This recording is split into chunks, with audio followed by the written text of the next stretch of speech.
Hello everyone, मैं दीक्षा। स्वागत है आपका आपके अपने यूट्यूब चैनल में। अगस्त 2024 की मैगजीन जो कि विजन आईएएस की है, इसको कंप्लीट किया जा रहा है।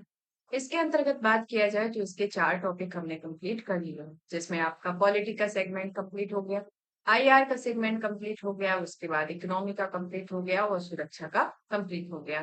तो ये 4 मेजर टॉपिक है, ये आपके कंप्लीट हो जाते हैं। आपका जो 5वां मेजर टॉपिक आता है पर्यावरण, जिसके अंतर्गत हम इन्वायरमेंट को कंप्लीट करेंगे। तो इन्वायरमेंट को पढ़ने के पहले इसके टॉपिक को जान लेते हैं कि कौन कौन से टॉपिक हैं, जैसे कि आपका आपदा प्रबंधन विधेयक 2024 के बारे में, आपदा प्रबंधन एवं जोखिम न्यूनीकरण हेतु प्रौद्योगिकी है, भारत पर नवीनीकरण ऊर्जा, समुद्री जल स्तर में वृद्धि, नदी जोड़ो परियोजना रही है।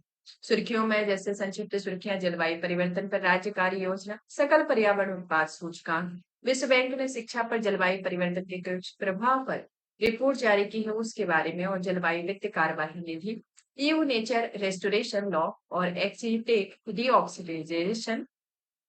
रामसर सूची में फ्री और आर्द्रभूमियां, भारतीय आर्द्रभूमियां शामिल की गई हैं।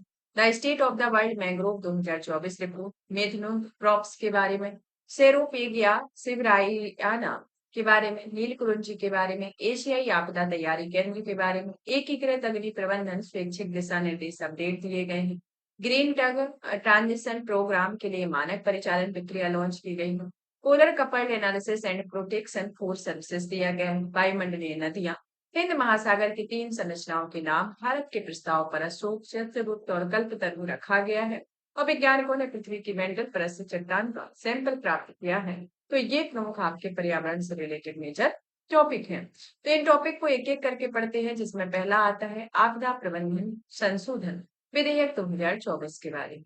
तो ये जो विधेयक है 2024 में आया, तो आप जब आपदा प्रबंधन पढ़ते हैं तो उसमें 2005 के विधेयक अधिनियम को लिया जाता है, मतलब कि इसके संदर्भ को लिया जाता है। और ये 2005 का ही संशोधन, मतलब कि अधिनियम है, विधेयक है, जिसमें ये संशोधन किए जाने के प्रावधान किए गए हैं। तो हम इसमें 2005 के भी प्रावधान देखेंगे और 2024 के भी प्रावधानों को देखेंगे, और देखेंगे कि इसमें क्या ऐसी आवश्यकता महसूस हुई जिसके कारण इसमें इन संशोधन किया गया, और क्या इसमें नई नई चीजों को एड ऑन किया गया है। तो देखा जाए कि हाल ही में केंद्र सरकार ने आपदा और आपदा प्रबंधन अधिनियम 2005 में संशोधन करने के लिए लोकसभा में आपदा प्रबंधन संशोधन विधेयक 2024 को पेश किया है। आपदाओं से प्रभावी तरीके से निपटने और उनके उचित प्रबंधन तथा उनसे संबंधित मामलों के लिए आपदा प्रबंधन अधिनियम 2005 लागू किया गया था। इस विधेयक का जो उद्देश्य है, 15 वित्त आयोग की सिफारिशों के अनुरूप विकासात्मक योजनाओं में आपदा प्रबंधन को मुख्य रूप से शामिल करना है, जिसके जरिए आपदा प्रबंधन से जुड़े प्राधिकरणों और समितियों की भूमिकाओं को अधिक स्पष्ट कर उनमें समन्वय स्थापित किया जा सके। तो इनके संदर्भ में ये आता है। आप जानेंगे कि इसमें जो आपदा संशोधन विधेयक और आपदा प्रबंधन अधिनियम के मध्य तुलनात्मक अध्ययन देख लेते हैं। आपका ये जो आपदा प्रबंधन अधिनियम है 2005 का, इसकी डेट को लेके हमेशा आपके क्वेश्चन आते हैं। आपका यूपीएससी में क्वेश्चन पूछा जाता है, उसके साथ जितने भी स्टेट पीसीएस के एग्जाम है उसमें ये क्वेश्चन पूछा जाता है कि आपदा प्रबंधन अधिनियम कब आया था। अब इसमें संशोधन हुआ है तो ये और ज्यादा इम्पोर्टेंट हो जाता है, क्योंकि ये चर्चा का विषय भी रहा है। और दूसरी बात ये कि इसमें कुछ चीजों को नई परियोजनाओं को जोड़ने के लिए क्या क्या नए विषय शामिल किए गए हैं और किस तरीके से क्या क्या प्रावधान एड ऑन किया गया है, इन सब के बारे में जानते हैं। तो प्रावधान के संदर्भ में देखा जाए तो आपदा प्रबंधन अधिनियम 2005 के संदर्भ में और आपदा प्रबंधन संशोधन विधेयक 2024 के संदर्भ में देखा जाए तो इसमें आता है कि आपदा प्रबंधन योजनाओं की तैयारी के संदर्भ में देखा जाए तो यह राष्ट्रीय कार्यकारी समिति और राज्य कार्यकारी समिति क्रमशः राष्ट्रीय और राज्य आपदा प्रबंधन योजनाएं तैयार करती है। और इसमें, और ये जो 2024 का है उसमें राष्ट्रीय आपदा प्रबंधन प्राधिकरण और राज्य आपदा प्रबंधन प्राधिकरण आपदा प्रबंधन योजनाएं तैयार करेंगे। इसमें एनडीएमए और एसडीएमए अपने अपने स्तर पर कार्य करने के संदर्भ में है, जैसे कि आपका सरकारी विभागों की आपदा प्रबंधन योजनाओं की इसमें समीक्षा करना होता है। अधीनस्थ प्राधिकरणों द्वारा आपदा प्रबंधन योजना तैयार करने हेतु दिशा निर्देश जारी करते हैं और आपदा शमन के लिए फंड के प्रावधानों की सिफारिश करना शामिल है। और इसके अंतर्गत देखा जाए तो इस विधेयक में इन प्राधिकरणों के लिए नए कार्य शामिल किए गए हैं, जिसमें आपदा जोखिम पर समय समय पर आकलन करना, प्राधिकरणों की तकनीकी सहायता प्रदान करना और राहत से जुड़े न्यूनतम मानकों के दिशा निर्देश सुझाना, राष्ट्रीय और राज्य आपदा डेटाबेस तैयार करना होता है। राज्य और आपदा डेटाबेस के बारे में देखा जाए तो 2005 में कोई प्रावधान नहीं था, लेकिन 2024 में इसमें संशोधन करके आपदा जोखिम के प्रकार, गंभीरता, फंड का आवंटन, व्यय तथा आपदा से निपटने संबंधित तैयारी एवं समन्वय योजनाओं के बारे में जानकारी जुटाना इसमें शामिल है। एनडीएमए की चुनौतियों के बारे में देखा जाए तो इस अधिनियम में कोई प्रावधान है कि जरूरत पड़ने पर केंद्र सरकार एनडीएमए को अधिकारी, परामर्शदाता और कर्मचारी उपलब्ध कराएगी, और इसमें यह विधेयक एनडीएमए को केंद्र सरकार की पूर्व स्वीकृति से अधिकारियों और कर्मचारियों की संख्या और श्रेणी निर्धारित करने का अधिकार देता है। शहरी आपदा प्रबंधन प्राधिकरण के संदर्भ में देखा जाए तो 2005 में कोई प्रावधान नहीं था, लेकिन 2024 में इसमें दिल्ली और चंडीगढ़ को छोड़कर राज्य सरकारों को राज्य की राजधानियों, नगर निगम वाले शहरों के लिए एक अलग शहरी आपदा प्रबंधन प्राधिकरण गठित करने का अधिकार देता है। अब आता है कि राज्य आपदा मोचन बल का गठन के बारे में 2005 में कोई प्रावधान नहीं था, लेकिन 2024 में यह विधेयक राज्य सरकारों को राज्य आपदा मोचन बल गठित करने का अधिकार देता है। साथ ही यह एसडीआरएफ के कार्य और उनके सदस्यों के बीच सेवा शर्तें भी निर्धारित करती है। राष्ट्रीय संकट प्रबंधन समिति और उच्च स्तरीय समिति के बारे में इसमें कोई प्रावधान नहीं है, लेकिन इसमें एनसीएमसी और उच्च स्तरीय समिति को वैधानिक दर्जा प्रदान किया गया, और इसमें गंभीर और राष्ट्रीय स्तर के प्रभाव वाली बड़ी आपदाओं में निपटने के लिए एक नोडल निकाय के रूप में कार्य करेगी, और यह राज्य सरकारों के लिए वित्तीय सहायता प्रदान करेगी। इसमें अध्यक्ष, कैबिनेट सचिव तथा अध्यक्ष आपदा प्रबंधन और प्रशासनिक नियंत्रण रखने वाले केंद्रीय सरकार के मंत्रालय या विभाग के प्रभारी मंत्री इसमें शामिल होंगे, तो इसके अंतर्गत आए। अब आता है आपदा प्रबंधन संशोधन विधेयक से संबंधित कुछ मुद्दे, जैसे कि पहला, वित्तीय हस्तांतरण का अभाव देखना, केंद्रीकरण की प्रवृत्ति देखना, संवैधानिकता का परीक्षण, आपदा की सीमित परिभाषा इसके अंतर्गत आता है। आपदा प्रबंधन अधिनियम 2005 के बारे में भी जान लेते हैं कि यह जो अधिनियम है इसको 2004 की विनाशकारी सुनामी के बाद लागू किया गया था। जो 2004 में सुनामी आई हुई थी, उसके बाद इस प्रबंधन अधिनियम को लागू किया गया था। इस प्राधिकरणों की जो स्थापना है वह प्रत्येक स्तर पर की गई, जैसे कि आपकी राष्ट्रीय स्तर पर आपका एनडीएमसी, राज्य स्तर पर एसडीएमसी और जिला आपदा स्तर पर आपका डीडीएमए होता है। जो राष्ट्रीय स्तर पर होता है, इसके अध्यक्ष जो होते हैं वह प्रधानमंत्री होते हैं, और राष्ट्रीय स्तर पर आपदा प्रबंधन के लिए नीतियों, योजनाओं और दिशा निर्देश तैयार करने के लिए जिम्मेदार होते हैं। दूसरा आता है राज्य आपदा प्रबंधन प्राधिकरण, जिसके अध्यक्ष संबंधित राज्य के मुख्यमंत्री होते हैं, जिसमें यह राज्य स्तर पर आपदा प्रबंधन के लिए जिम्मेदार है।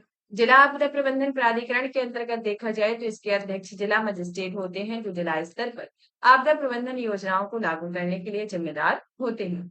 आपदा प्रबंधन की योजनाओं की तैयारी करना, इस अधिनियम में राष्ट्रीय, राज्य, जिला स्तर पर आपदा प्रबंधन योजनाएं तैयार करना अनिवार्य किया गया है, और राष्ट्रीय आपदा मोचन बल के अंतर्गत यानी कि एनडीआरएफ में इसकी स्थापना आपदाओं के समय जरूरी कार्यवाही करने के लिए की गई है, जिसमें खोज, बचाव कार्य, चिकित्सा सहायता और राहत सामग्री वितरण जैसी गतिविधियां शामिल है, तो इसके अंतर्गत आता है। तो ये प्रमुख प्रावधान से रिलेटेड कुछ इंपोर्टेंट पॉइंट आते हैं।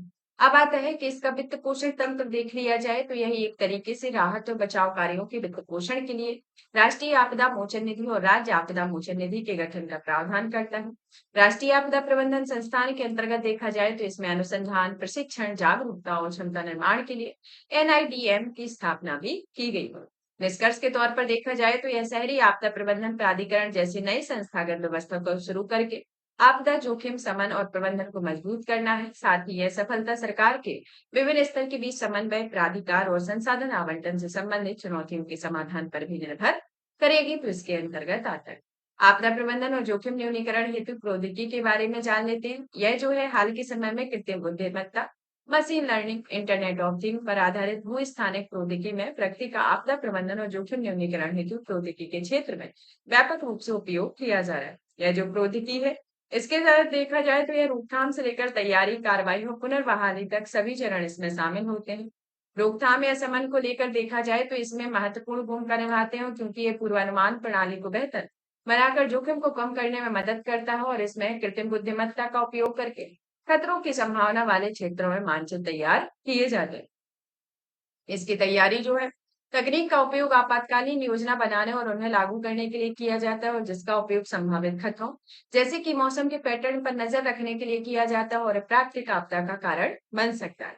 आपदा पूर्वानुमान और अग्रिम चेतावनी प्रणाली होती है, जिसमें डेटा एकत्र करने और उसे प्रोसेस करने के लिए रिमोट सेंसिंग, मशीन लर्निंग और ड्रोन जैसी तकनीकों का उपयोग किया जाता है, और आमतौर पर डिजास्टर मॉडलिंग के लिए डीप लर्निंग द्वारा आर्टिफिशियल इंटेलिजेंस का उपयोग होता है और गूगल की आपदा अलर्ट प्रणाली इसका एक प्रमुख उदाहरण होती है। और ओडिशा राज्य आपदा प्रबंधन प्राधिकरण के अंतर्गत इसमें हीट वेव, आकाशीय बिजली, सूखा एवं बाढ़ जैसे विभिन्न खतरों की निगरानी के लिए अग्रिम चेतावनी जारी करके सतर्क एक नामक एक वेब पोर्टल भी विकसित किया हुआ है।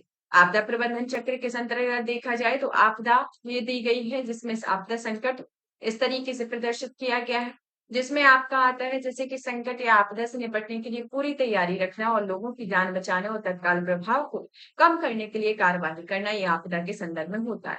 आपदा के पूर्व की जो गतिविधियां होती हैं उसमें भावी आपदाओं के प्रभाव को कम करने के लिए रोकथाम करना है और आपदा के बाद में गतिविधियों और सेवाओं को दुरुस्त करने के लिए पुनर्बहाली करना है, तो इसके अंतर्गत आता है। तो आपदा प्रबंधन चक्र के तौर पर देखा जाता है। अब आता है कि इसमें प्रतिक्रिया एवं कार्यवाही जो है वह किसी आपात स्थिति में कार्यवाही संबंधी प्रयासों में समन्वय और प्रबंधन के लिए प्रौद्योगिकी का उपयोग किया जाता है और इसका उपयोग आपदा से प्रभावित लोगों को सूचना और सहायता प्रदान करने के लिए भी किया जाता है। आपदा का पता लगाने के संदर्भ में देखा जाए तो इसमें सूचना एवं संचार के साधन के रूप में सोशल मीडिया प्लेटफॉर्म महत्वपूर्ण साधन बन गए हैं। जैसे एक्स यानी कि पूर्व में ट्विटर के माध्यम से भूकंप जैसी आपदाओं के लिए सूचना साझा करना संभव है, जिससे तेजी से प्रतिक्रिया और राहत कार्यों में मदद मिल सकती है। आपातकालीन संचर को देखा जाए तो इसमें आपदाओं के दौरान प्रबंधन और जनता के साथ संवाद करने के लिए एआई संचालित चैटबॉट काफी बेहतर साधन हो सकते हैं। जैसे उदाहरण के तौर पर डब्ल्यूएचओ द्वारा लॉन्च किए गए कोविड-19 चैट खोज और बचाव अभियान के अंतर्गत देखा जाए तो इसमें सैटेलाइट इमेजरी या सोशल मीडिया पोस्ट के माध्यम से गंभीर रूप से घायल और अन्य जरूरतमंद लोगों की पहचान की जा सकती है। जैसे उदाहरण के लिए भूस्खलन के बाद खोज और बचाव मिशन के लिए वायनाड में ड्रोन का उपयोग किया गया। पुनर्बहाली के संदर्भ में देखा जाए तो इसमें तकनीक काफी मदद करता है। फिर आता है इसकी चुनौतियां। तो चुनौतियों के अंतर्गत देखा जाए तो इसमें आता है जैसे तकनीकी सीमाएं होना, इसमें तकनीकी ज्ञान, तकनीकी अवसंरचना कमी एवं डिजिटल कार्यवाही के अंतर्गत इसमें कुछ प्रक्रिया देखने को मिलती है। फिर जैसे कि आपका और भी आता है कि ये कमियां जो है वह आपदा प्रबंधन के दौरान किसी प्रौद्योगिकी के व्यापक उपयोग को बाधित करती है। उच्च लागत देखने को मिलती है, जिसमें एआई और ड्रोन जैसी प्रौद्योगिकियों को अपनाने उन्हें संचालित करने की लागत काफी अधिक हो सकती है। डेटा संबंधी अनिवार्यताएं देखने को मिलती है, जो सफलता के स्तर को बनाए रखने के लिए डेटा का एक महत्वपूर्ण कारक होता है और ऐसा डेटा के संबंध में मुख्य आयामों जैसे कि पहुंच, गुणवत्ता, समयबद्धता और प्रासंगिकता पर विचार करना जरूरी होता है। आपदा प्रबंधन में प्रौद्योगिकी के उपयोग के लिए भारत में उठाए गए कदम के बारे में जान लेते हैं, जिसमें पहला तो आता है कि इसरो का आपदा प्रबंधन सहायता कार्यक्रम जो कि अंतरिक्ष एवं हवाई सुदूर संवेदन आधारित इनपुट का उपयोग करके प्राकृतिक आपदाओं की निगरानी हेतु डिसीजन सपोर्ट सिस्टम की स्थापना की गई। National database for emergency management के बारे में, जो कि पूरे देश में जीआईएस आधारित डेटाबेस के राष्ट्रीय भंडार के रूप में कार्य करता है। जेमिनी डिवाइस जो कि यह समुद्र में मछुआरों के उपग्रह आधारित आपदा प्रबंधन की चेतावनी देती है। और आई फ्लो जो कि मुंबई यह बाढ़ के बारे में अग्रिम चेतावनी प्रदान करके जीआईएस आधारित डिसीजन सपोर्ट सिस्टम होता है, तो इसके अंतर्गत आता है। आगे की राय में देखा जाए तो यह निजी क्षेत्र की भागीदारी पर निर्भर करता है, जिसमें यह प्रौद्योगिकी के उपयोग को असमानता को दूर करने, प्रौद्योगिकी सक्षम आपदा प्रबंधन में भागीदारी करने में महत्वपूर्ण भूमिका निभाता है। डिजिटल डिवाइड से पाटना और तकनीकी क्षमता को बढ़ाना, समुदाय आधारित निजी क्षेत्र में नेटवर्क को मजबूत करना, इसके लिए प्रमुख आगे के प्रावधान यानी कि सुझाव के तौर पर हम देख सकते हैं। संबंधित सुर्खियों में देखा जाए तो इसमें आता है पैरामेट्रिक बीमा के बारे में। यह जो बीमा है इसे नागालैंड ने एसबीआई जनरल इंश्योरेंस के साथ समझौते ज्ञापन पर हस्ताक्षर किए हैं, जिसमें नागालैंड आपदा जोखिम स्थानांतरण पैरामेट्रिक बीमा समाधान को अपनाने वाला पहला राज्य बन गया है। पैरामेट्रिक बीमा जो है एक तरीके से ऐसी बीमा होती है जो वास्तविक नुकसान की भरपाई करने के बजाय नुकसान पहुंचाने वाली किसी निर्धारित घटना जैसे कि भूकंप, बाढ़, सूखा घटित होने से बीमा धारक को सीधे भुगतान करता है और इसमें घटना के घटित होने की संभावना को भी कवर किया जाता है, ना कि वास्तविक क्षति का मूल्यांकन या सत्यापन होता है। यह एक तरीके से ऐसा समझौता होता है जहां पर कवर की गई घटनाओं पूर्व निर्धारित तीव्रता जैसे वर्षा की मात्रा, भूकंप की तीव्रता, सीमा पर पहुंचने या उससे अधिक होने पर पूर्व निर्धारित भुगतान इसमें प्रदान किए जाते हैं और जिसके तहत कवर की गई घटनाएं जैसे भूकंप, उष्णकटिबंधीय चक्रवात या बाढ़ जैसी आपदाएं शामिल हो सकती हैं, जहां पैरामीटर या सूचकांक रिएक्टर स्केल पर प्रबलता और वायु गति या पानी की गहराई के संदर्भ में होते हैं। पारंपरिक बीमा और पैरामेट्रिक बीमा के बीच अंतर को जान लेते हैं कि पारंपरिक बीमा जो होती है इसका उपयोग स्वयं के स्वामित्व वाले भौतिक संपत्ति की सुरक्षा के लिए सबसे अच्छा होता है और किसी घटना के बाद पॉलिसी की शर्तों और नियमों के तहत वास्तविक नुकसान के आधार पर भुगतान किया जाता है। पैरामीट्रिक सीमा के अंतर्गत बात की जाए तो इसमें भुगतान उस घटना से जुड़ा होता है जो हानि उत्पन्न कर सकते हैं, ना कि वास्तविक हानि के मूल्यांकन से। जिसका अर्थ होता है कि भुगतान पूर्व निर्धारित पैरामीटर या घटना की तीव्रता के आधार पर किया जाता है, जिस कारण से कवरेज का दायरा व्यापक हो जाता है और इसका उपयोग प्राकृतिक आपदाओं जैसे तूफान, बाढ़, सूखा के लिए कवरेज की मात्रा बढ़ाने के लिए किया जाता है, जो बीमा धारक के लिए एक प्रमुख चिंता का विषय बनता है। यह बीमा धारक के उन घटनाओं के लिए सुरक्षा कवर प्रदान करता है जिससे नुकसान का सटीक आकलन करना मुश्किल होता है। पैरामेट्रिक बीमा के लाभ के बारे में देखा जाए तो इसमें शीघ्र भुगतान की व्यवस्था देखी जाती है, निश्चित तक की भावना होती है और एक पारदर्शिता इसमें देखने को मिलती है।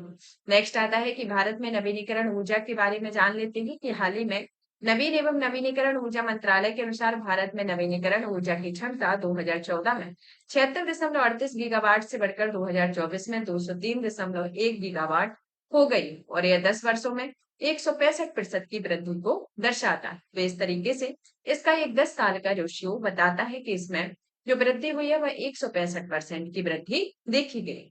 नवीनीकरणीय ऊर्जा क्या होती है इसके बारे में जान लेते हैं। ये जो होते हैं एक तरीके से प्राकृतिक स्रोत होते हैं जिनसे ऊर्जा प्राप्त होती है और जितने तेजी से उपयोग की जाती है उससे कहीं अधिक तेजी से इसका पुनर्भरण किया जाता है। अतः यह सतत प्रक्रिया के माध्यम से लगातार पुनः पूर्ति होती रहती है और नवीनीकरणीय ऊर्जा स्रोत प्रचुर मात्रा में उपलब्ध होते हैं और हमारे चारों ओर ये मौजूद होते हैं। उदाहरण के लिए देखा जाए तो इसमें सौर ऊर्जा, पवन ऊर्जा, भूतापीय ऊर्जा, जल विद्युत, महासागरीय ऊर्जा और जैव ऊर्जा आदि इसके अंतर्गत आते हैं, जो कि नवीनीकरणीय ऊर्जा के प्रमुख उदाहरण के तौर पर हम देख सकते हैं।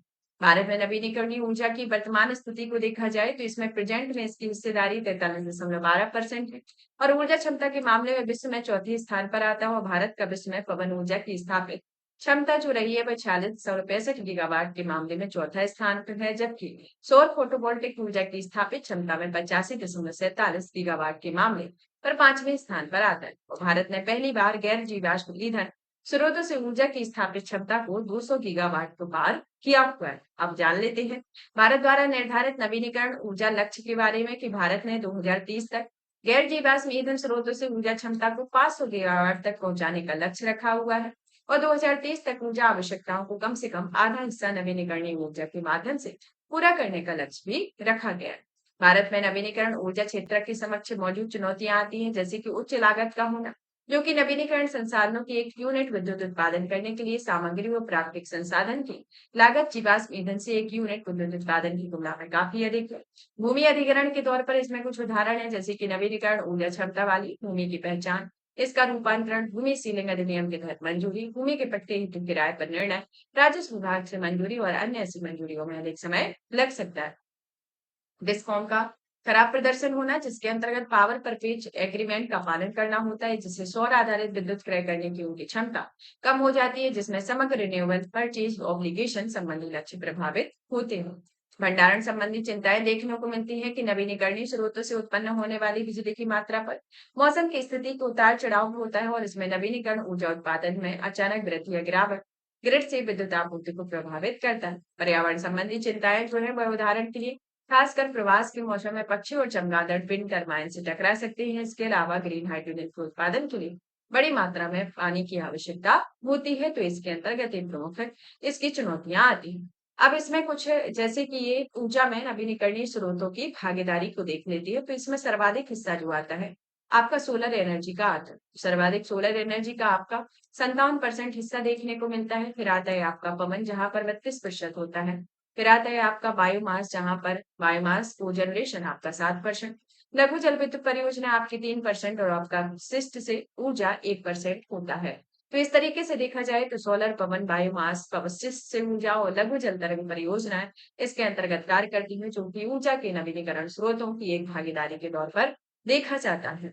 अब आता है कि नवीनीकरणीय ऊर्जा की इम्पोर्टेंस के बारे में जान लेते हैं, जैसे कि ग्रीन हाउस गैस उत्सर्जन में कमी का होना कि 2030 तक भारत अपनी अर्थव्यवस्था की कार्बन तीव्रता को 45% से कम कर देगा। ऊर्जा सुरक्षा में सुधार के संदर्भ में देखा जाए तो इसमें स्थानीय रूप से उपलब्ध संसाधनों के उपयोग में विदेशी ऊर्जा स्रोतों पर निर्भरता कम हो सकती है। ऊर्जा की उपलब्धता सुनिश्चित करना, जिसमें यह सुलभ रोशनी, खाना पकाने, हीटिंग और सुविधा प्रदान करके गरीब को कम करने, जीवन की गुणवत्ता में सुधार करने में मदद कर सकती है। नौकरियां सृजित करती है, जिसमें सौर ऊर्जा उद्योग के विकास में सौर पैनल के उत्पादन में बड़ी संख्या में नौकरियां पैदा की जाती हैं, तो ये नवीनीकरण ऊर्जा के प्रमुख स्रोत होती हैं। इसके समक्ष कुछ चुनौतियां हैं जो कि इसके उपक्षेत्रक है, जैसे सौर के बारे में। सौर के संदर्भ में देखा जाए तो इसमें हीट वेव का प्रभाव है, जो कि प्रत्येक 1 डिग्री सेल्सियस की वृद्धि में सौर पैनल के वोल्टेज के लगभग 0.5% की गिरावट होती है। पवन में देखा जाए तो इसमें टरबाइन बनाने, विंड फार्म के निर्माण एवं रखरखाव में उच्च स्तर पर तकनीकी योग्यता और कौशल की आवश्यकता होती है। जल विद्युत के संदर्भ में देखा जाए तो जल विद्युत उत्पादन में गिरावट, जिसके जरिए दक्षिण भारत में कम वर्षा का एक प्रमुख कारक रहा है। बायोमास के बारे में देखा जाए तो इसमें फीड स्टॉक की अपर्याप्त आपूर्ति होना। अपशिष्ट से ऊर्जा में देखा जाए तो इसमें तकनीकी चुनौती, सूखे ठोस अपशिष्ट की तुलना में गीले ठोस अपशिष्ट की प्रतिशत अधिक होने से विद्युत उत्पादन कठिन हो जाता है। भारत में नवीनीकरण ऊर्जा को बढ़ावा देने के लिए कुछ कदम उठाए गए हैं, जैसे कि प्रत्यक्ष विदेशी निवेश कम होना, कि नवीनीकरणीय ऊर्जा उत्पादन के लिए स्वचालित मार्ग के तहत 100% तक की एफडीआई की अनुमति है। पीएम सूर्यघर मुफ्त बिजली योजना, जिसमें 75,021 करोड़ रुपए के कुल वित्तीय परिव्यय के साथ इसमें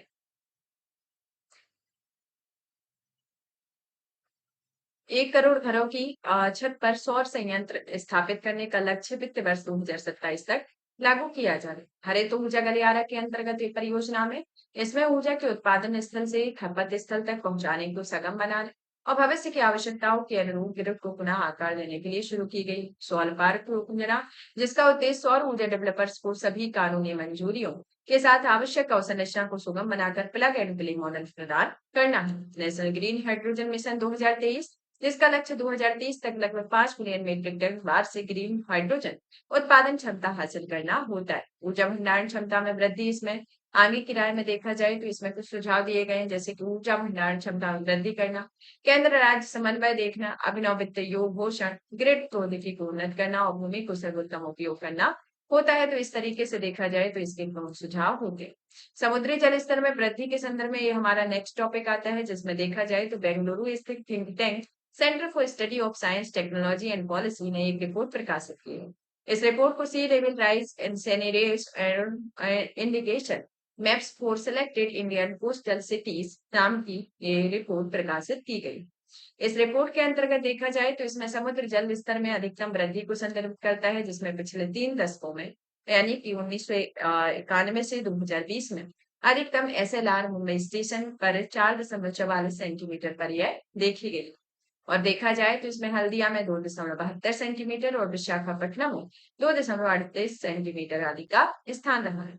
2040 तक समुद्र जल स्तर में वृद्धि के कारण जलमग्नता जो है 2040 तक समुद्री जल स्तर में वृद्धि के कारण मुंबई, यमन, तूथुकुड़ी में 10% से अधिक भूमि, पणजी और चेन्नई में 5 से 10% भूमि, कोच्चि, मंगलुरु, विशाखापट्टनम, हल्दिया, उडुपी, पारादीप और पुरी में 1 से 5% भूमि जलमग्न हो जाएगी। इसके अंतर्गत आती है जलवायु परिवर्तन अंतर सरकारी पैनल के अनुसार 1901 से 2008 के बीच वैश्विक औसत समुद्र जल स्तर में 0.20 यानी कि 0.15 से 0.25 मीटर बढ़ गया है और इसमें उच्च उत्सर्जन वाले परिदृश्य में चलते वर्ष 2100 तक वैश्विक औसत समुद्र जल स्तर में 1.3 से 1.6 मीटर तक की वृद्धि होने का अनुमान लगाया गया है।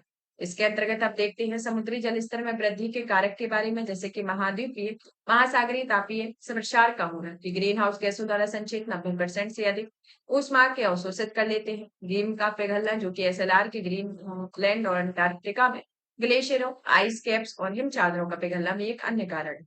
समुद्री जल स्तर में वृद्धि का प्रभाव होता है, जैसे कि तटीय कटाव में वृद्धि होना, कि जैसे जैसे समुद्र जल स्तर बढ़ता जाता है तटीय बाढ़ और तूफानी लहरें अधिक बार आती हैं और प्रचंड होती जाती हैं। जैसे उदाहरण के लिए राष्ट्रीय तटीय अनुसंधान केंद्र की रिपोर्ट में 1990 से 2018 के बीच में भारत के समुद्र तट का लगभग 32% हिस्सा समुद्री कटाव से प्रभावित है। तटीय जलमग्नता और बाढ़ का होना, ताजा जल का लवणीकरण होना और तटीय क्षेत्रों में रहने वाले समुदायों का विस्थापन होना, जिसमें आंतरिक विस्थापन निगरानी केंद्र के अनुसार पिछले दशकों में दक्षिण एशिया में लगभग 3.6 मिलियन लोग स्थापित हुए हैं। तटीय पुनर्पर्यावास का नुकसान देखने को मिलता है, जिसमें समुद्र जल स्तर में वृद्धि और विशेष रूप से तटीय पारिस्थितिकी प्रणाली जैसे मैंग्रोव, लवणीय दलदल और प्रवाल भित्तियां पर प्रतिकूल प्रभाव देखने को मिलता है, जैसे कि मन्नार की खाड़ी की प्रवाल भित्तियों का अस्तित्व खतरे में पड़ा हुआ है, उसके अंतर्गत हम देख सकते हैं।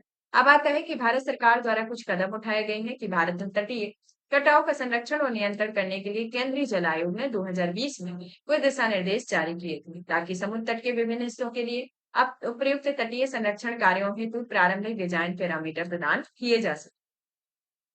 तटीय सुभेद्यता सूचकांक के संदर्भ में भी जान लेते हैं। इसमें भारतीय राष्ट्रीय महासागर सूचना सेवा केंद्र ने भारतीय तटरेखा के लिए सीबीआई का अनुमान लगाया हुआ है। इसमें 7 तटीय मापदंड है, जिसमें तटरेखा परिवर्तन, समुद्री जल स्तर परिवर्तन, तटीय तुंगता, तटीय ढलान, तटीय भू आकृति विज्ञान, लहर की ऊंचाई और ज्वार की सीमा का संयुक्त प्रभाव इसमें शामिल है। राष्ट्रीय आपदा मोचन कोष के बारे में, जो कि 15वें वित्त आयोग के तहत तटीय कटाव से प्रभावित विस्थापित लोगों के पुनर्वास के लिए एनडीआरएफ की पुनर्बहाली और पुनर्वितरण के घटक हेतु 1000 करोड़ रुपए निर्धारित है। तटीय विनिमय क्षेत्र अधिसूचना 2019, जिसमें पर्यावरण, वन एवं जलवायु परिवर्तन मंत्रालय ने अधिसूचित किया है कि तटीय क्षेत्रों, समुद्री क्षेत्रों के संरक्षण और सुरक्षा, मछुआरों एवं अन्य स्थानीय समुदायों की आजीविका सुरक्षा सुनिश्चित करना। Mangrove initiative for shoreline habitat and tangible income के बारे में, यानी कि मिस्ट्री योजना, जिसका उद्देश्य 2023-24 में शुरू होकर अगले 5 वर्षों में 11 राज्यों और 2 केंद्र शासित प्रदेशों में 540 प्रति वर्ग किलोमीटर जो मैंग्रोव है उन वनों का उद्धार करना है। शेल्टर बेल्ट प्लांटेशन, जिसके तहत तटरेखा पर वृक्षों की सघन पंक्तियों में लगाया गया है और इसमें तटीय समुद्री कटाव को रोकने में मदद मिलेगी। जैसे उदाहरण के तौर पर तटीय जिले में रामनाथपुरम में शेल्टर बेल्ट प्लांटेशन किया गया है। तो इसके अंतर्गत एक प्रमुख संदर्भ रहते हैं जिनको भारत द्वारा उठाए गए कदम है। इसके भारत के कुछ जैसे कि शहर के प्रकार देख लेते हैं। यहाँ तटीय जो किनारे मतलब कि कुछ टाउन है, कुछ टाउन टाइड रिगेज स्टेशन है, कुछ जो है टीयर सेकंड में आते हैं, वो टीयर फर्स्ट में आते हैं। टीयर फर्स्ट के अंतर्गत जान लेते हैं तो इसमें आपका आता है चेन्नई, चेन्नई के बाद आपका मुंबई। तो दो जो आते हैं वह टीयर सेकंड में फर्स्ट में आते हैं। टीयर सेकंड में आपके 6 आते हैं, जैसे कि आपका मंगलुरु, कोझिकोड, कोच्चि, तिरुवनंतपुरम, फिर आता है यहाँ पर आपका विशाखापट्टनम और यहाँ पर आपका हल्दिया आता है। तो इस तरीके से 2 है।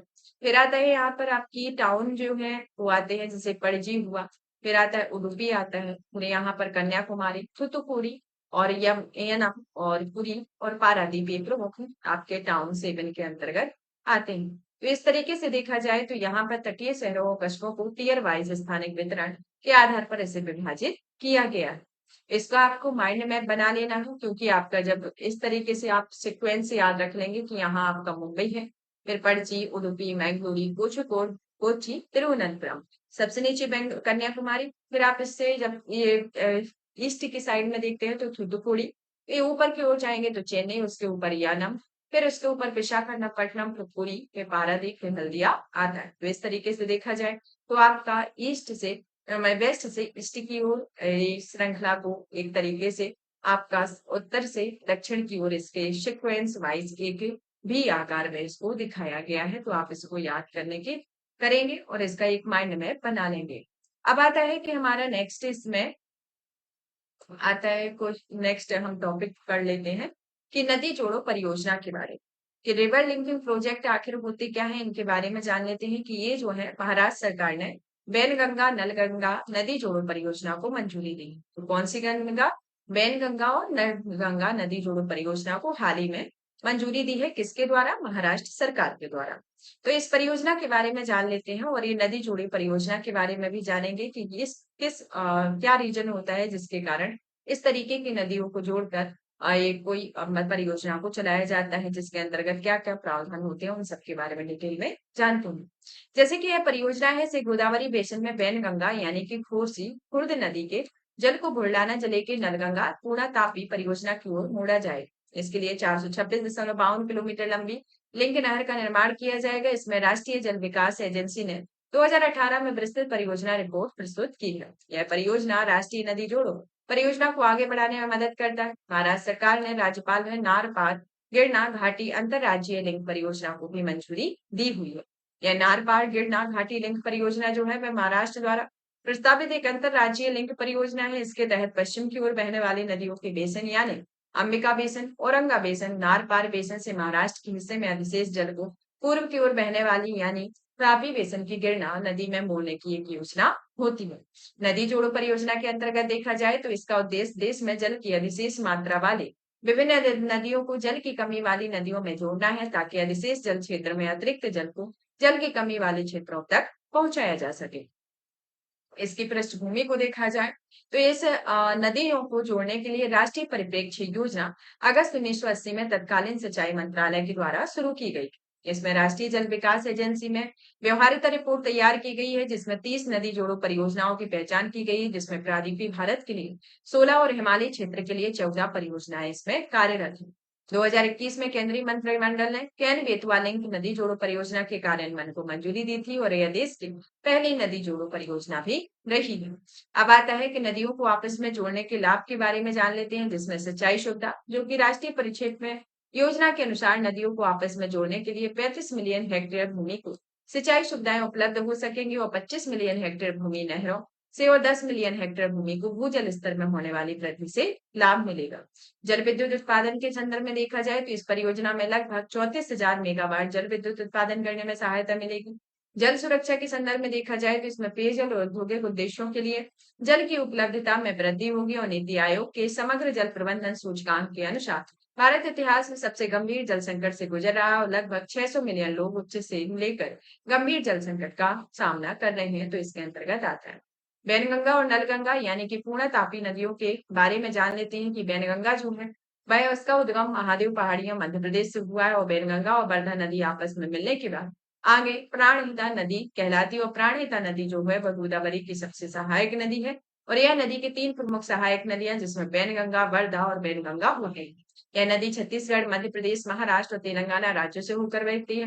नलगंगा नदी के बारे में देखा जाए तो यह पूर्णा नदी में बाईं ओर से मिलने वाली प्रमुख सहायक नदी होती है। पूर्णा तापी में बाईं तरफ से मिलने वाली ये प्रमुख सहायक नदियों में से एक होती है। तो इसके अंतर्गत एक प्रमुख नदियों की उत्पत्ति के बारे में अब आता है कि नदी जोड़ने परियोजना से क्या चुनौतियां हैं, मतलब कि इससे कौन कौन सी चुनौतियां हैं, जैसे कि राज्यों के मध्य जल विवाद होना, कि नदियों को आपस में जोड़ने के लिए राज्यों के बीच आम सहमति की आवश्यकता होती है, जो कि एक मुश्किल कार्य है। जैसे उदाहरण के लिए तमिलनाडु और कर्नाटक के बीच कावेरी जल विवाद का होना।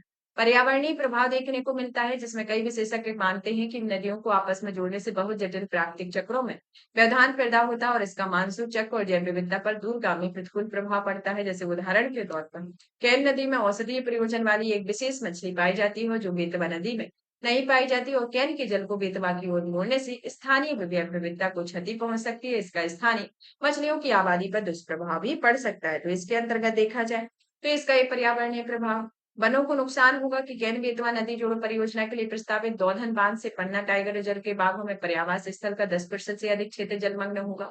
सामाजिक लागत को भी ध्यान रखा जा रहा है, जिसमें पोलावरम लिंक परियोजना में लगभग 1 लाख परिवारों को प्रभावित किया है, जिसमें से 80% परिवार जनजातीय समुदायों से संबंधित है। जिसमें महानदी गोदावरी, कृष्णा, पेन्नार, कावेरी, बेगाई नदियों को आपस में जोड़ने वाली परियोजना का एक हिस्सा रहा है। द्विपक्षीय संबंध में जुड़ी चुनौतियां हैं, जैसे कि गंगा, ब्रह्मपुत्र जैसी हिमालयी नदियां भारत की सीमाओं को पार भी कर सकती हैं। आर्थिक लागत देखने को मिलती है, इसके अंतर्गत आता है सरकार द्वारा उठाए गए कदम के अंतर्गत देखा जाए तो इसमें आता है कि नदियों को आपस में जोड़ने के लिए एक टास्क फोर्स का गठन किया गया है, कि नदियों को आपस में जोड़ने से संबंधित विचार करने के लिए तत्कालीन जल संसाधन, नदी विकास और जलगंगा संरक्षण मंत्रालय ने 2015 के लिए एक टास्क फोर्स का गठन किया है। नदियों को आपस में जोड़ने के लिए एक विशेष समिति का गठन किया है, जो कि वर्ष 2014 में की गई थी। इसकी 3 उप समितियां थी, जिसमें उप समिति एक जो है वह नदियों को आपस में जोड़ने के मुद्दों से संबंधित अलग अलग अध्ययनों या रिपोर्टों के समग्र मूल्यांकन के लिए गठित उप समिति है। दूसरी आती है कि इसमें वैकल्पिक ऊर्जा की पहचान के लिए प्रणाली अध्ययन पर गठित उप समिति। तीसरी आती है कि राष्ट्रीय जल विकास एजेंसी के पुनर्गठन के लिए गठित उप समिति होती है। नदियों को आपस में जोड़ने के संदर्भ में कुछ न्यायिक निर्णय लिए गए हैं, कि नदियों को आपस में जोड़ने के संदर्भ में 2012 में सुप्रीम कोर्ट ने नदियों को आपस में जोड़ने की आवश्यकता को मान्यता दी, जिसमें केंद्र सरकार की नदियों को आपस में जोड़ने के लिए एक विशेष समिति गठित करने का निर्देश दिया और यह समिति नदियों को आपस में जोड़ने के कार्यक्रम को लागू करने की जिम्मेदारी संभालेगी। तो इसके अंतर्गत आता है अब आता है निष्कर्ष के तौर पर देखा जाए तो नदी जोड़ो परियोजना में जल वितरण की क्रांतिकारी बदलाव लाने, कृषि, रोजगार, समग्र विकास को बढ़ावा देने की क्षमता रखती है। यह जल संकट को दूर करने, संसाधनों को न्याय संगत आवंटन को बढ़ावा देकर नए भारत के लिए एक समृद्ध संधारणीय भविष्य का मार्ग प्रशस्त करती है। तो इसके अंतर्गत आता है अब आता है भारतीय राष्ट्रीय नदी जोड़ो परियोजना के बारे में। तो ये कुछ नदियां हैं जिनके कौन कौन सी नदी जोड़ो प्रणाली है, तो इनकी अवस्थिति और इन नदी जोड़ी प्रणालियों के बारे में दिखाया गया है कि इन देश की सीमा के अंदर कितनी है और राज्य और केंद्र की सीमा के अंतर्गत कितनी है। तो इसमें पहली आती है आपकी मानस संकोच तीस्ता गंगा परियोजना, जो है वे नदी जोड़ो परियोजना। फिर दूसरी आती है कोशी घाघरा, तीसरी गंडक गंगा, फिर इस चौथी घाघरा यमुना, पांचवी शारदा यमुना, छठी यमुना राजस्थान, सातवीं राजस्थान साबरमती, फिर आठवीं चुनार सोन बैराज लिंक, नौवीं आते हैं सोनबांध गंगा की दक्षिणी सहायक नदी, 10वीं आती है गंगा फरक्का दामोदर स्वर्ण स्वर्ण रेखा लिंक, फिर 11वीं आती है स्वर्ण रेखा महानदी, 12वीं आती है कोसी मेची, 13वीं आती है गंगा फरक्का सुंदरबन लिंक और 14वीं जोगी खोपा तीस्ता फरक्का आती है। तो इस तरीके से देखा जाए तो हिमालय क्षेत्र की ये 3 प्रमुख नदी जोड़ो परियोजना है। प्रायद्वीपीय क्षेत्र की जो एक प्रमुख नदी जोड़ो परियोजना है और ये आती है आपकी गंगा नदी क्षेत्र की। तो इस तरीके की ये नदी जोड़ो परियोजना है। संक्षिप्त सुर्खियों के अंतर्गत हमारी पहली सुर्खियां आती है जलवायु परिवर्तन पर राज्य कार्य योजना के बारे में, कि दिल्ली सरकार जलवायु परिवर्तन पर राज्य कार्य योजना का व्यापक बदलाव करेगी, जिसमें यह मूल रूप से 2019 में अपनाई गई थी। इसकी मौसम की चरम स्थितियों में, जिसमें इस साल अभूतपूर्व हीट वेव्स और अत्यधिक वर्षा के कारण दिल्ली की इस योजना में संशोधन की आवश्यकता महसूस की जा रही है। जलवायु परिवर्तन पर राज्य कार्य योजना के बारे में देखा जाए तो यह राज्यों या केंद्र शासित प्रदेशों में जलवायु अनुकूलन और समन्वय उपायों के माध्यम से जलवायु परिवर्तन से संबंधित राज्य विशिष्ट मुद्दों पर समाधान करने के लिए एसएपीसीसी तैयार करती है। यह संदर्भ विशिष्ट है जो प्रत्येक राज्य की अलग अलग पारिस्थितिकी, सामाजिक और आर्थिक स्थितियों पर भी विचार करती है। अब आता है कि एसएपीसीसी जो है वह जलवायु परिवर्तन के लिए राष्ट्रीय कार्य योजना के अनुरूप होती है, मतलब कि ये केंद्र के स्तर पर होती है, राज्य के स्तर पर होती है। जो राज्य केंद्र के स्तर पर होती है, इसे 2008 में शुरू किया गया था, जो जलवायु परिवर्तन अनुकूलन के लिए राष्ट्रीय रणनीति की एक रूपरेखा को तैयार करती है और इसके अंतर्गत 8 मिशन आते हैं। इसमें वित्त पोषण जलवायु परिवर्तन कार्य योजना के तहत किया जाता है और इसकी स्थिति देखी जाए तो यह 34 राज्यों के केंद्र शासित प्रदेशों में अब तक का अपना एसएपीसीसी तैयार कर लिया है। राज्य स्तरीय जलवायु रणनीति और योजनाओं की इंपोर्टेंस तो देखा जाए तो इसमें पहला आता है कि जस्ट ट्रांजेक्शन को सक्षम बनाना, और उदाहरण के लिए झारखंड में 100 नीति पहल जलवायु कार्यवाही को विकेंद्रीकृत डेवलपमेंट प्लानिंग में एकीकृत करना। उदाहरण के लिए केरल में कार्बन न्यूट्रल मीनागंडी परियोजना, मैंग्रोव और समुद्री जैव विविधता के संरक्षण, जैसे उदाहरण के लिए महाराष्ट्र का मैंग्रोव सेल होना। कार्यान्वयन में बाधाएं देखने को मिलती हैं, जैसे कि टॉप डाउन दृष्टिकोण, पहले से मौजूद जलवायु परिवर्तन में रणनीतियों और योजनाओं के कारण नेतृत्व रणनीतिक इच्छा शक्ति की कमी देखी गई है। कार्यान्वयन के स्तर में स्पष्टता की कमी रही है और आवश्यक संसाधनों की कमी भी देखी गई है। आगे की राय में देखा जाए तो यह अंतर्राष्ट्रीय जलवायु वित्त संभावित रूप से अनुकूलन के अतिरिक्त लागतों को कवर करती है। जलवायु परिवर्तन के केंद्र बिंदु के रूप में कार्य करने हेतु प्रत्येक विभाग के लिए नोडल अधिकारियों की नियुक्ति भी करना होता है। विस्तृत परियोजना रिपोर्ट तैयार करनी चाहिए और योजना के निरूपित रूप से अपडेट करना इसके प्रमुख प्रावधान रहते हैं। सकल पर्यावरण उत्पाद सूचकांक के बारे में, कि उत्तराखंड में सकल पर्यावरण उत्पाद सूचकांक शुरू करने वाला देश का पहला राज्य बन गया है। सकल पर्यावरण उत्पाद सूचकांक जो है वह एक तरीके से मानवीय उपायों की वजह से पारिस्थितिक विकास का मूल्यांकन करने का एक नया तरीका है और यह जीईपीआई सीआई के 4 पिलरों में से एक आता है। इसके अंतर्गत जो पिलर है जैसे कि वायु, मृदा, पेड़ और जल आते हैं। अब मूल्यांकन के तरीके को जान लेते हैं कि इसमें यह सूचकांक जो है वह वायु जीईपीआई सूचकांक, जल जीईपीआई सूचकांक, मृदा जीईपीआई सूचकांक और वन जीईपीआई सूचकांक इसके प्रमुख तरीका होता है। इसका इंपोर्टेंस जो है कि हमारे पारिस्थितिकी तंत्र में प्राकृतिक संसाधनों पर मानवीय गतिविधियों के दबाव और उनके प्रभाव के आकलन में मदद करना है और इस बात की गणना की पर्यावरण संरक्षण की दिशा में क्या प्रयास कर रहे हैं।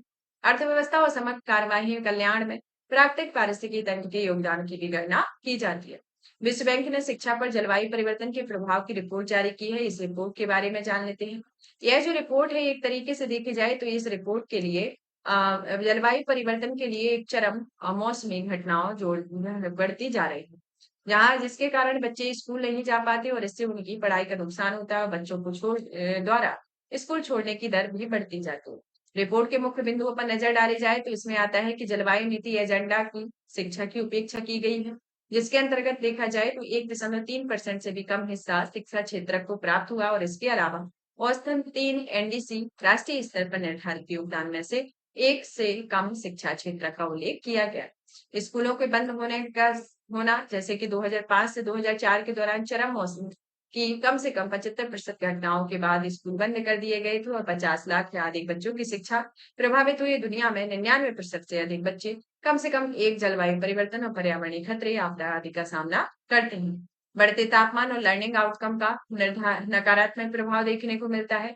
जैसे कि उदाहरण के तौर पर देख लेते हैं कि ब्राजील की जो 10% नगर पालिकाएं हैं, वहां पर बहुत अधिक तापमान रहता है और बढ़ती गर्मी के कारण छात्रों को प्रतिवर्ष लगभग 1% लर्निंग नुकसान होता है। बढ़ते खाद्य संकट और आर्थिक तंगी के कारण स्कूलों में नामांकन कम होने का खतरा भी उत्पन्न होता है।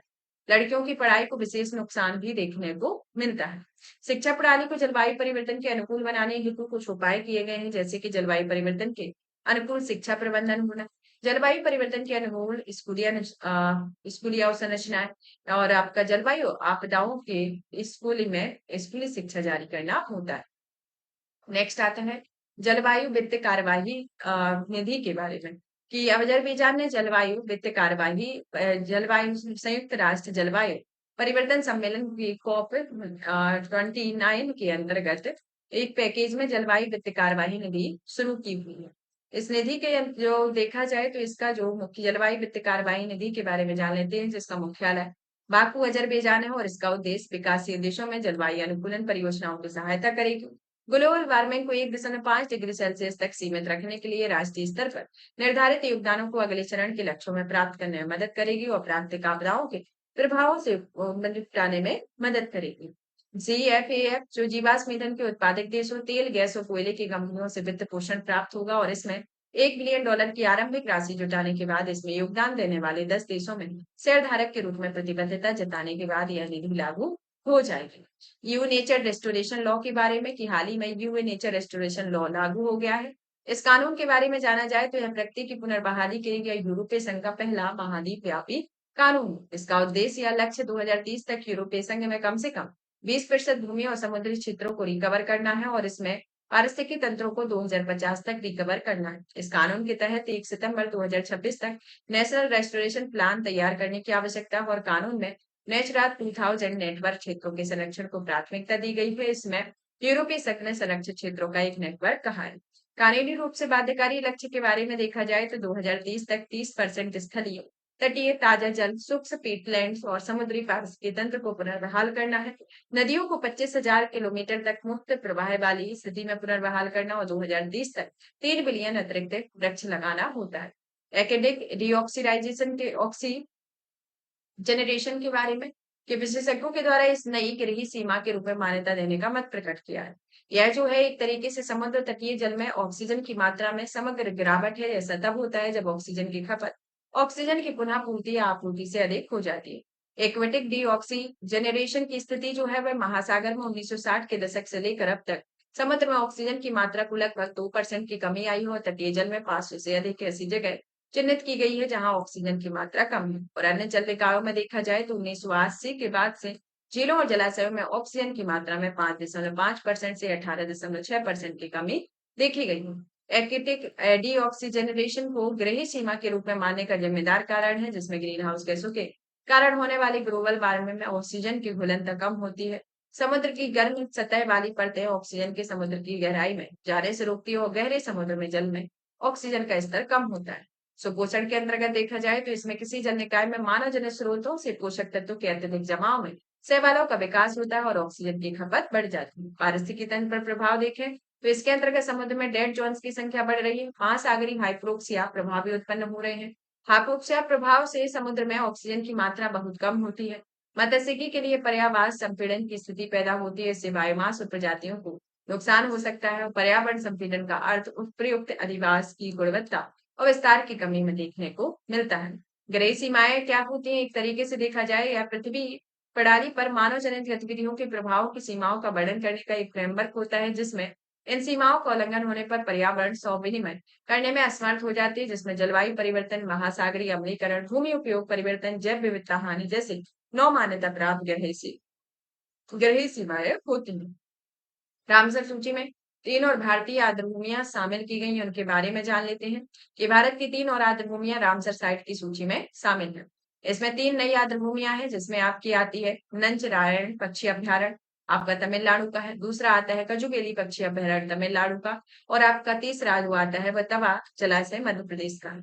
तो नजरायन जो झील है, मतलब कि ये पक्षी अभयारण्य है, यह एक झील की उथली आर्द्रभूमि है, जहां पर राजा नंजरायण के नाम पर इसका नाम रखा गया है, और इसका जीर्णोद्धार और मरम्मत का कार्य भी करवाया गया।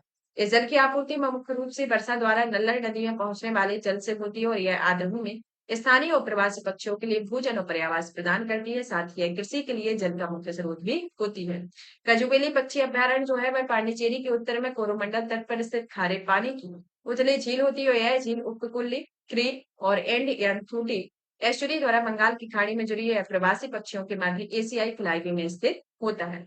तवा जलाशय जो कि मध्य प्रदेश में है, जो सतपुड़ा टाइगर रिजर्व का क्षेत्र आता है, यहाँ पर राष्ट्रीय उद्यान और सतपुड़ा राष्ट्रीय उद्यान और बोरी वन्य जीव अभयारण्य की सीमा अवस्थित है। यहाँ पर तवा और डेनवा नदियों के संगम पर स्थित एक जलाशय है, और यहाँ पर तवा नदी नर्मदा नदी के बाएं ओर मिलती है, और इसके अंतर्गत देखा जाए तो इसमें यह महादेव पहाड़ियों में निकलती है, और इस जलाशय में जल की आपूर्ति अन्य स्रोत है, जिसमें मालनी, सोनभद्र और नागद्वारी नदियां होती है। तो इस तरीके से देखी जाए तो ये तीन आर्द्रभूमियों को रामसर स्रोत साइट में शामिल किया गया है। तो अब आर्द्रभूमियों के बारे में जान लेते हैं कि आर्द्रभूमि जो होती है एक तरीके से जल के समृद्ध क्षेत्र होते हैं, जहां पर देखा जाए तो ये रामसर साइट में शामिल होने के लिए 9 मानदंडों में से कम एक का पूरा होना आवश्यक होता है। यह नियमित रूप से 20,000 या उससे अधिक जलीय पक्षियों को आश्रय प्रदान करती है और जैव विविधता का संरक्षण करती है। भारत में रामसर साइट्स की कुल संख्या 85 होगी, और इन साइट्स की सर्वाधिक संख्या तमिलनाडु में रही है। The state of the world mangrove report 2024 के बारे में जान लेते हैं। इस रिपोर्ट्स में देखा जाए तो यह रिपोर्ट विश्व मौसम दिवस पर जारी की गई, जो कि प्रतिवर्ष 26 जुलाई को मनाया जाता है। तो 26 जुलाई को यह रिपोर्ट प्रस्तुत की गई। तो इसके संदर्भ में रिपोर्ट के कुछ प्रमुख बिंदु हैं, जैसे कि विश्व के लगभग 1/3 मैंग्रोव वन दक्षिण पूर्व एशिया में पाई जाती है, और पश्चिम और मध्य अफ्रीका का स्थान आता है, और अकेले इंडोनेशिया में विश्व के 21% मैंग्रोव वन मौजूद है।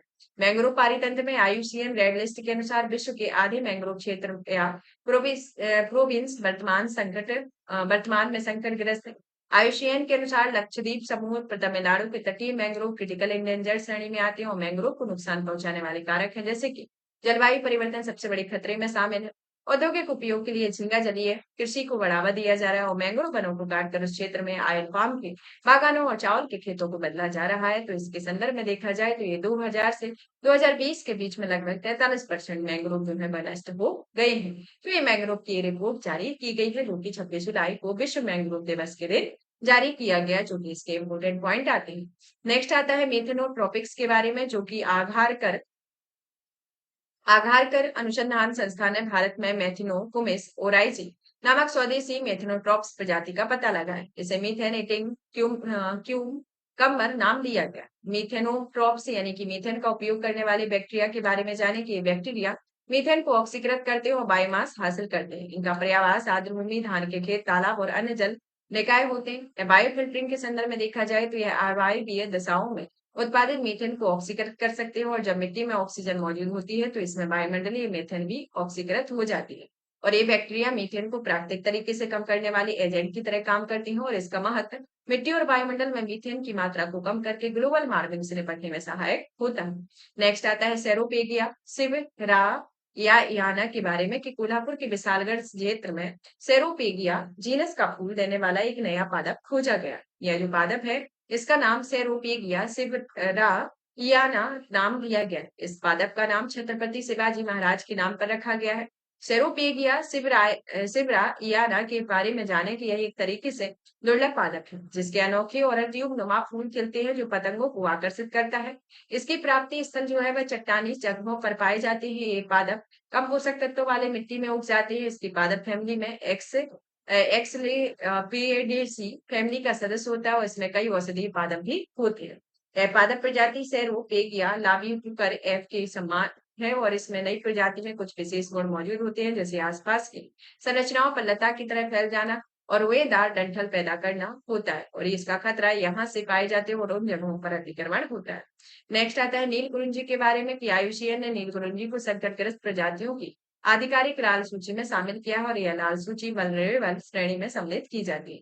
नील कुरिंजी जो है वह एक तरीके से झाड़ी होती है, जिसमें 12 साल में एक बार फूल खिलता है, और इसकी प्रकृति सेमल पेरेस होती है, और यानी कि यह पादप अपने जीवन काल में सिर्फ एक बार प्रजनन करता है। इसकी अवस्थिति में देखा जाए तो यह पश्चिमी घाट के सोलह घास के मैदान तथा पूर्वी घाट के सिवरा पहाड़ियों में पाया जाता है और इसमें प्रमुख खतरा चाय तथा नरम लकड़ी के वृक्ष बागानों और शहरों के विस्तार नील कुरिंजी के पर्यावास को सीमित कर रहा है और इसके अलावा यूकेलिप्टस ब्लैक बेटल जैसी विदेशी प्रजातियां भी नील कुरिंजी को नुकसान पहुंचा रही हैं।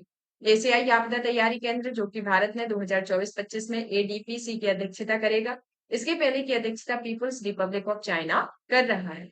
एआईएपी एडीपीसी जो देखा जाए एक तरीके से अंतर्राष्ट्रीय संगठन है जो कि जिसका कार्य एशिया और प्रशांत क्षेत्र में आपदा जोखिम न्यूनीकरण, जलवायु लचीलेपन के निर्माण में सहयोग करना और लागू करना है। इसमें भारत और इसके 8 पड़ोसी देशों से मिलकर इसकी स्थापना की है, जिसकी स्थापना 1986 में बैंकॉक, थाईलैंड में एक क्षेत्रीय आपदा तैयारी केंद्र के रूप में की गई है। एकीकृत अग्नि प्रबंधन स्वैच्छिक दिशा निर्देश अपडेट जारी किए गए हैं, जिसमें 2 दशकों में एफएओ ने जंगल की आग के जोखिम के प्रबंधन के लिए एकीकृत अग्नि प्रबंधन स्वैच्छिक दिशा निर्देश को अपडेट किया। ये दिशा निर्देश जो है वह ग्लोबल फायर मैनेजमेंट तैयार किए हैं और इस हफ्ते 2023 में एफएओ और संयुक्त राष्ट्र पर्यावरण कार्यक्रम के द्वारा लॉन्च किया गया। एकीकृत अग्नि प्रबंधन के प्रमुख सिद्धांत के बारे में जान लेते हैं कि ये आर्थिक तौर पर देखा जाए तो यह कार्यक्रम लागू करके आग के उपयोग से झूम कृषि में समुदायों को प्राप्त होने वाले लाभ को अधिकतम करना और जंगल की आग से होने वाले नुकसान को कम करना है। पर्यावरण के अंतर्गत देखा जाए तो इसमें आग लगने की घटनाओं को रोकने और उनके बचाव संबंधी योजना निर्माण और प्रबंधन में जलवायु परिवर्तन, वनस्पति और जंगल की आग के पैटर्न के बीच में संबंधों पर विचार करना है। समानता में देखा जाए तो यह महिलाओं सहित सभी समुदायों हितधारकों को शामिल करके आग के प्रभावों को विचार करती है और मानव स्वास्थ्य में देखा जाए तो यह जंगल की आग खतरे के स्वास्थ्य पर पड़ने वाले प्रभावों को कम करने और आग लगने की शीघ्र पता लगाने और लोगों को सचेत करने के लिए चेतावनी प्रणालियों का उपयोग करना चाहिए। एकीकृत अग्नि प्रबंधन प्रणाली की मुख्य रणनीतिक कार्यवाही में देखा जाए तो यह एकीकृत अग्नि प्रबंधन नियोजित आग और अग्नि जागरूकता कार्यक्रम और ज्ञान आदान प्रदान इसके प्रमुख रणनीतिक कार्यवाहियां हैं। वनाग्नि और वाइल्ड फायर के बारे में जान लेते हैं कि प्रतिवर्ष वनाग्नि से प्रभावित क्षेत्र जो पृथ्वी की सतह पर लगभग 340 से 370 मिलियन हेक्टेयर क्षेत्र में हर साल वनाग्नि से जल जाता है। वनाग्नि की घटनाओं की संख्या इस सदी के अंत तक देखा जाए तो इसमें चरम घटनाओं के लगभग 50% की वृद्धि होने की संभावना है और जलवायु पर प्रभाव सूखे की बढ़ती घटनाओं, उच्च तापमान, तेज हवाओं के कारण वनाग्नि की घटनाओं में बढ़ोतरी होती है और वनाग्नि के परिणाम में देखा जाए तो यह संधारणीय विकास को नुकसान पहुंचाता है, आजीविका के समक्ष संकट उत्पन्न करता है और उच्च मात्रा में ग्रीन हाउस गैस का उत्सर्जन होता है। ग्रीन ट्रक ट्रांजेक्शन प्रोग्राम के लिए मानक परिचालन प्रक्रिया लॉन्च की गई है। इस प्रक्रिया के बारे में जान लेते हैं कि केंद्रीय पत्तन पोत परिवहन और जलमार्ग मंत्री ने ग्रीन ट्रक ट्रांजेक्शन प्रोग्राम के लिए एसओपी आधिकारिक तौर पर शुभारंभ किया। यह ऐतिहासिक पहल पारंपरिक ईंधन आधारित ठार बल ट्रक से हरित और अधिक टिकाऊ विकल्पों की ओर परिवर्तन को बढ़ावा देता है। यह ट्रक जो है एक विशेष श्रेणी की नाव होती है जो बड़े जहाजों को बंदरगाह में प्रवेश करने या प्रस्थान करने के लिए मदद करती है। जीटीजीटीपी यानी कि स्कोप सॉप for green truck transaction programme जो एक तरीके से इसकी घोषणा 2023 में की गई है पंचकर्म संकल्प का एक पहल है जो भारत के बड़े बंदरगाहों में से संचालित पारंपरिक ईंधन आधारित हार्बर ट्रक के उपयोग से चरणबद्ध तरीके से समाप्त करने और उन्हें स्वच्छ एवं अधिक टिकाऊ वैकल्पिक ईंधन से संचालित ग्रीन ट्रक के बदलने के लिए डिजाइन किया जाता है। पंचकर्म संकल्प जो है इसमें 5 घोषणाएं शामिल है जिसमें ग्रीन शिपिंग को बढ़ावा देने के लिए 30% वित्तीय सहायता, नदी और समुद्री परिभ्रमण की सुविधा व निगरानी के लिए सिंगल विंडो पोर्टल शामिल होता है। ग्रीन शिपिंग की आखिर आवश्यकता क्यों पड़ी इसके बारे में जान लेते हैं कि यह जो पोत परिवहन है जो विश्व के CO2 उत्सर्जन के लिए लगभग 3% की हिस्सेदारी रखता है। भारत के मामले में समुद्री परिवहन से होने वाले ग्रीन हाउस गैस उत्सर्जन का समग्र परिवहन क्षेत्र में होने वाले ग्रीन हाउस गैस का उत्सर्जन 1% का योगदान है। शिपिंग के विकार्बनीकरण की चुनौतियों में देखा जाए तो जीवाश्म ईंधन के अधिक निर्भरता, ट्रांजेक्शन की लागत और अन्य इसकी प्रमुख चुनौतियां रही हैं। मुख्य पहले में जैसे वैश्विक स्तर पर कुछ पहले हैं, कुछ भारत द्वारा पहले शुरू की गई है। जैसे कि वैश्विक स्तर पर आती है कि अंतर्राष्ट्रीय समुद्री संगठन द्वारा संशोधित ग्रीन हाउस गैस रणनीति जिसके तहत 2050 तक या उसके आसपास नेट जीरो उत्सर्जन का क्षेत्रक आधारित निर्धारित होना। ग्रीन वाइज 2050 इसके अंतर्गत 2030 में आईएमओ ग्रीन हाउस गैस रणनीति के अनुरूप जहाजों से होने वाली उत्सर्जन को कम करने के लिए विकासशील देशों की सहायता करने वाले वैश्विक कार्यक्रम है। भारत द्वारा शुरू की गई पहलों में आता है जैसे कि सागरमाला कार्यक्रम जो कि हरित बंदरगाह पहल तटीय सामुदायिक विकास पर जोर देने के लिए बंदरगाह आधारित विकास पर ध्यान केंद्रित करता है। दूसरा आता है मैरी टाइम इंडिया विजन 2030 जो 22 में जो भारत के हरित बंदरगाहों और ग्रीन शिपिंग के विकास पर ध्यान केंद्रित करता है। Polar coupled analysis and protection for substrate के बारे में कि विश्व मौसम विज्ञान संगठन ने आर्कटिक और अंटार्कटिका में मौसम पूर्वानुमान के सुधार के लिए इस पहल का शुभारंभ किया है। इस पहल का उद्देश्य अंटार्कटिका और आर्कटिक के मौसम, जल, बर्फ और जलवायु के बारे में जानकारी को बढ़ावा देना है और जानकारी की गुणवत्ता में सुधार करना। प्रेक्षण प्रणालियों और अर्थ सिस्टम मॉडल विकसित करना और बेहतर पूर्वानुमान सेवाएं उपलब्ध कराने में मदद करता है और यह विश्व मौसम विज्ञान संगठन विश्व मौसम अनुसंधान कार्यक्रम का एक हिस्सा है। और यह एक तरीके से इसके बारे में जाने के लिए है। इसका मुख्य उद्देश्य science for service value cycle approach के माध्यम से पृथ्वी प्रणाली का शोध आगे बढ़ाना है और ये चरम मौसम के प्रभावों में निरंतर बदलाव को ध्यान में रखते हुए चेतावनी प्रक्रिया में सुधार करना होता है। वायुमंडलीय नदियों में देखा जाए तो इसमें वैज्ञानिकों ने चेतावनी दी हुई है कि ग्लोबल वार्मिंग के कारण वायुमंडलीय नदियों का जो तीव्रता और आवृत्ति में वृद्धि हो रही है। यह वृद्धि जो है अत्यधिक वर्षा की घटनाओं के कारण हो रही है, जो मौसम के पैटर्न को खराब करती है। वायुमंडलीय नदियां जो है एक तरीके से फ्लाइंग रिवर्स भी कहा जाता है। यहाँ पर अपेक्षाकृत लंबे और संकीर्ण क्षेत्र होते हैं, जो अधिकांश जलवाष्प को उष्णकटिबंधीय क्षेत्रों से बाहर ले जाते हैं, जहां पर लगभग 2000 किलोमीटर की लंबी, 500 किलोमीटर चौड़ी और लगभग 3 किलोमीटर गहरी ये होती हैं। वायुमंडलीय नदियां जो है वह वही उष्ण कटिबंधीय चक्रवात प्रणाली का हिस्सा होती है और ये चक्रवात उष्णकटिबंधीय क्षेत्रों में ध्रुवों की ओर ताप और आर्द्रता का भी परिवहन करते हैं। तो इसके अंतर्गत ये देखी जाती है।